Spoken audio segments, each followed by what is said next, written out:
Welcome to our channel Telugu Prabha. నేను మీ journalist Yagnamurthy. God of War కొంతకాలంగా ఆ పేరు మన సినిమా సర్కిల్స్లో, సోషల్ మీడియాలో బాగా విస్తృతంగా వ్యాప్తిలో ఉంది. అది ఒక సినిమా పేరు. గాడ్ ఆఫ్ వార్ అనేటువంటి ఒక స్క్రిప్ట్ని డైరెక్టర్ త్రివిక్రమ్ శ్రీనివాస్ రాశారు. సో దాన్ని సినిమాగా తీయాలనుకున్నారు. గాడ్ ఆఫ్ వార్ అనేటువంటి పేరు ఉంది సుబ్రహ్మణ్య స్వామికి, శివపార్వతుల తనయుడు. సో అంటే యుద్ధ దేవుడుగా ఆయన అందరూ కూడా పూజిస్తూ ఉంటారు. యుద్ధాలకు వెళ్ళే వాళ్ళు సుబ్రహ్మణ్య స్వామిని పూజించి వెళితే ఖచ్చితంగా విజయం దక్కుతుంది అనేటువంటి ఒక ప్రగాఢ నమ్మకం దక్షిణ భారతీయుల్లో మరీ ఎక్కువగా ఉంటుంది. తమిళుల్లో అయితే ఇంకా ఎక్కువ ఉంటుంది. సో అంటే ఆయనకి ఇంకా వేరే పేర్లు కూడా ఉన్నాయి. కుమారస్వామి అని, కార్తికేయుడని, ఇలాంటి పేర్లు ఆయనకి అనేకం ఉన్నాయి. సో మరి అలాంటి సుబ్రహ్మణ్య స్వామి కథతోటి ఏ హీరోతోటి త్రివిక్రమ్ చేయబోతున్నాడు, అసలు సినిమా చేస్తాడా లేదా? ఇక్కడ మనం చూడొచ్చు స్క్రిప్ట్ అటకెక్కిందా అని. అంటే ఆ సినిమా స్క్రిప్ట్ ప్రస్తుతానికి పక్కన పెట్టేశాడు త్రివిక్రమ్ అనేది బాగా బహుళ వ్యాప్తిలోకి వచ్చేసింది. ఇప్పుడు సోషల్ మీడియాలో దీని గురించినటువంటి చర్చలు జరుగుతూ ఉన్నాయి. ఎందుకని ఈ పరిస్థితి వచ్చింది అంటే, మొదట అసలు యాక్చువల్గా ఈ సినిమాని, ఈ గాడ్ ఆఫ్ వార్ సుబ్రహ్మణ్య స్వామి కథని అల్లు అర్జున్తో చేయాలని చెప్పి త్రివిక్రమ్ ప్లాన్ చేసుకున్నాడు.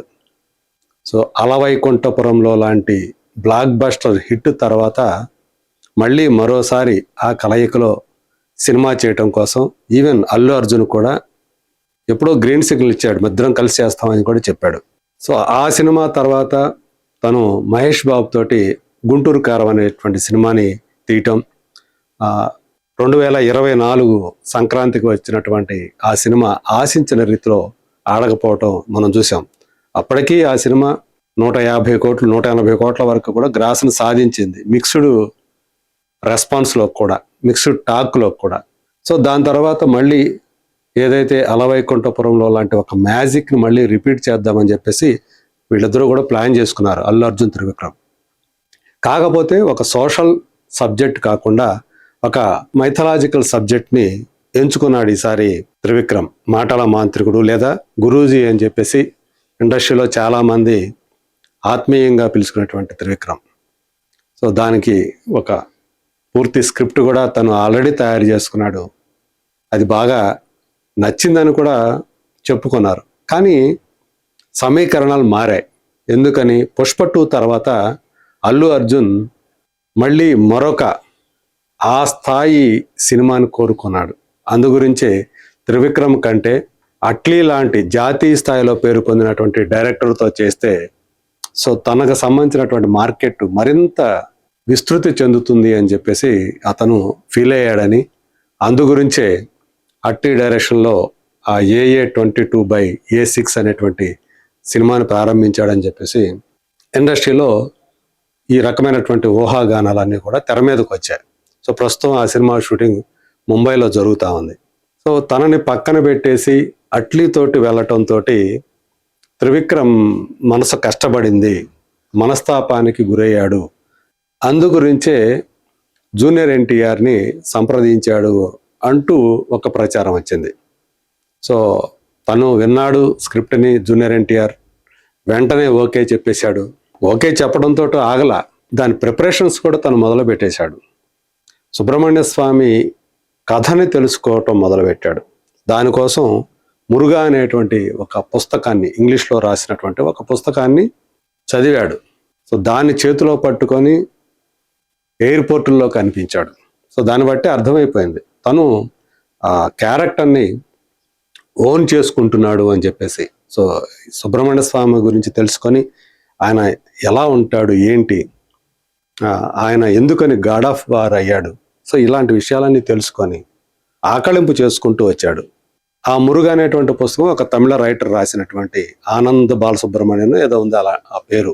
మంచి రైటరే తను, తమిళనాడులో, కానీ ఇంగ్లీష్లో రాసినటువంటి బుక్ అది.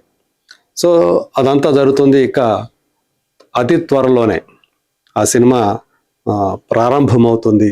ప్రస్తుతం తను ప్రశాంత్ నీల్ డైరెక్షన్లో సినిమా చేస్తున్న సంగతి మనందరూ తెలుసు, జూనియర్ ఎన్టీఆర్.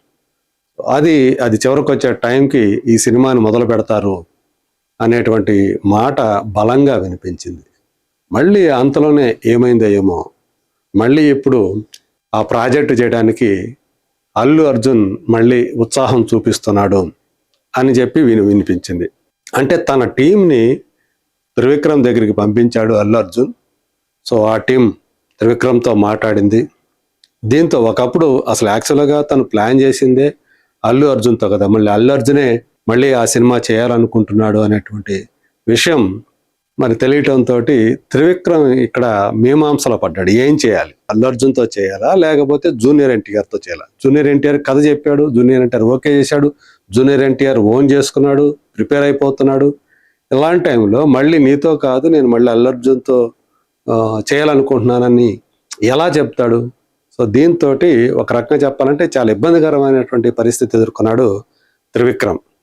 సో ప్రస్తుతం ఈ విషయం చూస్తే ఆ స్క్రిప్ట్ని పక్కన పెట్టాడు అని చెప్పేసి, ఎందుకంటే లేనిపోని తలనొప్పి. జూనియర్ ఎన్టీఆర్ని పక్కన పెట్టి అల్లు అర్జున్తో ఆ సినిమా కనుక మొదలు పెడితే ఆ స్క్రిప్ట్ తోటి జూనియర్ ఎన్టీఆర్ హర్ట్ అయ్యే అవకాశం ఉంది. ఒకవేళ కాదు నేను మీరు వద్దన్నా మీరు అట్లీతో వెళ్ళారు కాబట్టి నేను ఇంకా జూనియర్ ఎన్టీఆర్ని అప్రోచ్ అయ్యాను, తను ఓకే చేశాడు, ఇక అతనితో చేస్తానంటే మళ్ళీ అల్లు అర్జున్ తోటి మళ్ళీ ఫ్యూచర్లో మళ్ళీ సినిమా చేసే అవకాశం రాదేమో, అతనితో ఉన్నటువంటి సంబంధాలు దెబ్బతింటాయి. సో ఇలాంటి ఒక విపత్కరమైనటువంటి పరిస్థితిని త్రివిక్రమ్ ఎదుర్కొన్నాడని చెప్పేసి మనకి అర్థమవుతోంది. అందుగురించే ఏ గోళ లేకుండా ప్రస్తుతం ఆ స్క్రిప్ట్ని పక్కన పెట్టేశాడు, అటకెక్కించాడు అనేది ఒక బలంగా ఇప్పుడు ఇండస్ట్రీలో ప్రచారంలోకి వచ్చింది. ప్రస్తుతం అయితే అల్లు అర్జున్ అట్లీ తర్వాత మళ్ళీ లోకేష్ కనకరాజ్ తోటి ఓ సినిమా ఆల్రెడీ అనౌన్స్ చేశాడు. ఆ సినిమా షూట్ కూడా మొదలు కాబోతుంది మేలో అని చెప్పేసి తెలుస్తూ ఉంది. మరి మేలో గనక ఆ సినిమా ప్రారంభమైతే త్రివిక్రమ్ సినిమా పరిస్థితి ఏంటి?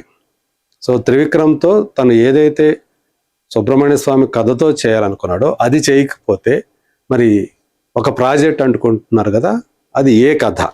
సో ఇక్కడ మళ్ళీ మొదటికి వచ్చింది ఇష్యూ అని చెప్పేసి తెలుస్తూ ఉంది. సో ఏతావాత ఏంటంటే ఇద్దరితో కాకుండా ఆ సినిమా స్క్రిప్ట్ని ప్రస్తుతానికి అలా పక్కన పెట్టాడు. పరిస్థితులన్నీ కూడా సానుకూలంగా మారినప్పుడు అప్పుడు చూసుకుందాం, అప్పుడు ఎవరితో వీలైతే అప్పుడు చేద్దామని చెప్పేసి త్రివిక్రమ్ ఆ స్క్రిప్ట్ని అలా ఉంచేశాడు. ఫ్రెష్ ఇంకొక వేరే స్క్రిప్ట్ని బయటికి తీస్తున్నాడు అని చెప్పేసి కూడా తెలుస్తుంది. అంటే జూనియర్ ఎన్టీఆర్కి సరిపడేటువంటి ఒక స్క్రిప్టు, అలాగే అల్లు అర్జున్కి సరిపడేటువంటి ఒక స్క్రిప్టు.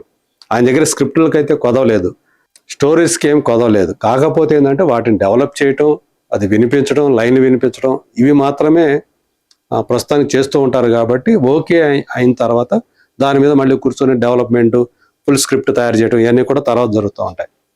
సో ఇప్పుడు ఆల్రెడీ తన దగ్గర అటు జూనియర్ ఎన్టీఆర్కి ఇటు అల్లు అర్జున్కి సంబంధించి 2 స్క్రిప్ట్లు తయారు చేస్తూ ఉన్నాడు. వాటితోటి ముందుకెళ్తాడని చెప్పేసి వినిపిస్తుంది. ఆ రకంగా God of war script, so మనకు తెలిసినంత వరకు ఇప్పుడు ఇండస్ట్రీలో ఆయన సన్నిహిత వర్గాల నుంచి మనకు వినిపిస్తున్న సమాచారం ప్రకారం అయితే ఆ స్క్రిప్ట్ ప్రస్తుతాన్ని పక్కన పెట్టేశారు. మరి రాబోయే రోజుల్లో తను ముందు ఎవరితో చేస్తాడనేది మాత్రం తేలాల్సి ఉంది. అల్లు అర్జున్ తోటి ముందు ప్రాజెక్ట్ బిగించేస్తాడా లేకపోతే జూనియర్ ఎన్టీఆర్తో చేస్తాడా అనేది తేలాల్సి ఉంది. యాక్చువల్గా జూనియర్ ఎన్టీఆర్ అయితే ప్రశాంత్ నీల్ తర్వాత త్రివిక్రమ్ తోటి, అలాగే నెల్సన్ దిలీప్ కుమార్ తమిళ డైరెక్టర్, అతనితోటి కలిసి పనిచేయాలని చెప్పేసి ప్లాన్ చేసుకున్నాడు. మరి ఆ ప్రకారం వెళ్తాడా, అది ఏ కథ, మరి త్రివిక్రమ్ తోటి కనుక ఓకే అయితే ఏ కథ చేస్తాడు ఏంటి అనేది చాలా ఆసక్తికరంగా మారింది. సో ఈ మొత్తానికి ఈ ముగ్గురి మధ్య నడుస్తున్నటువంటి ఒక గేమ్ ఏదైతే ఉందో అది కొంతమంది అయితే దాన్ని ఆస్వాదిస్తున్నట్టుగా కూడా చెప్పుకుంటూ ఉన్నారు. మొత్తానికి గురూజీ కొంచెం ఇబ్బందికరమైనటువంటి పరిస్థితుల్లో పడ్డారు. సో ఆయన మరి ఎవరితో చేస్తారు ఏంటి, గాడ్ ఆఫ్ వార్ స్క్రిప్ట్ పరిస్థితి ఏంటి, ఇవన్నీ కూడా వీటికి సంబంధించినటువంటి విషయాలన్నీ కూడా తెలియాలంటే కొద్ది రోజులు సమయం పట్టవచ్చు అంటున్నారు. సో ప్రస్తుతానికి ఆయన వేరే స్క్రిప్ట్ల మీద పని చేస్తున్నారు అనేది మనకు అందుతున్నటువంటి సమాచారం. మరి చూద్దాం రాబోయే రోజుల్లో ఏం జరుగుతుందో. ఫస్ట్ త్రివిక్రమ్ ఏ హీరోతో చేస్తాడో, let us wait and see.